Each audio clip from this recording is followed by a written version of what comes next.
بسم اللہ الرحمن الرحیم۔ السلام علیکم ویورز۔ سردیوں کے موسم میں بازاروں میں جگہ جگہ سنگھاڑے نظر آتے ہیں۔ یہ صرف ذائقہ دار پھل نہیں ہوتا بلکہ صحت کا خزانہ بھی ہے۔ سنگھاڑے میں کیلشیم، آئرن، پوٹاشیم اور بہت سے ایسے وائٹامنز ہوتے ہیں جو جسم کے ہر حصے کے لیے فائدہ مند ہوتے ہیں۔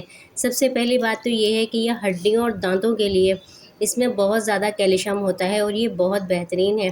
کیلشیم جوڑوں کے درد جنہیں ہوتا ہے اور کمزوری کو بھی یہ دور کرتی ہے اور دانتوں کو مضبوط کرتے ہیں۔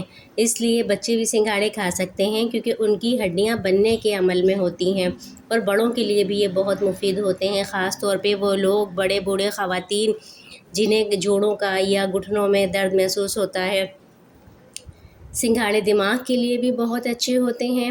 ان میں ایسے اجزاء ہوتے ہیں جن سے یادداشت بہتر ہوتی ہے، تھکن اور کمزوری بھی دور ہوتی ہے اور دماغ تازہ ہوتا ہے۔ اسکول جانے والے بچوں کو بھی لازمی سنگھاڑے جب موسم آئے تو ضرور کھلائیں کیونکہ یہ دماغ کو طاقت دیتے ہیں۔ خواتین کے لیے بھی سنگھاڑے قدرتی دوا کی حیثیت رکھتے ہیں۔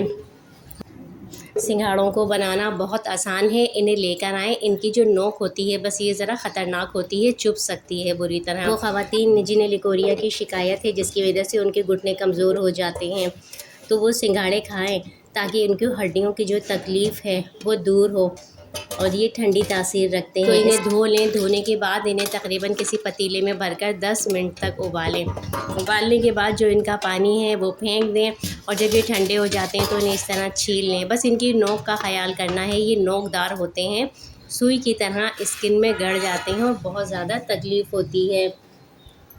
یہ سب کے لیے بہت اچھے ہیں۔ سنگھاڑے اسکن کے لیے بھی بہت اچھے ہوتے ہیں۔ ان میں جو چیزیں ہوتی ہیں وہ جسم کو ڈیٹاکس کرتی ہیں، چہرے کی جھریاں بھی کم کرتی ہیں اور جلد کو نرم و ملائم رکھتے ہیں۔ اگر زکام ہے، گلے میں خراش ہے یا قبض رہتا ہے تو سنگھاڑے کم مقدار میں کھائیں۔ اس کے علاوہ اگر شوگر ہے تو شوگر میں بھی سنگھاڑوں کا بہت زیادہ استعمال نہ کریں، کم مقدار میں کھائیں۔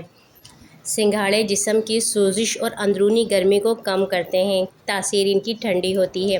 انہیں ابال کر چھیل لیں اور اس طرح سے جب کھانے ہوں تو تازہ تازہ چھیلیں۔ آپ ایک دفعہ انہیں ابال کے زیادہ کر کے فریج میں رکھ سکتے ہیں اور استعمال کر سکتے ہیں۔ ویڈیو پسند آئی ہے، لائک کمنٹ شیئر ضرور کیا کریں۔ اجازت دیجیے، اللہ حافظ۔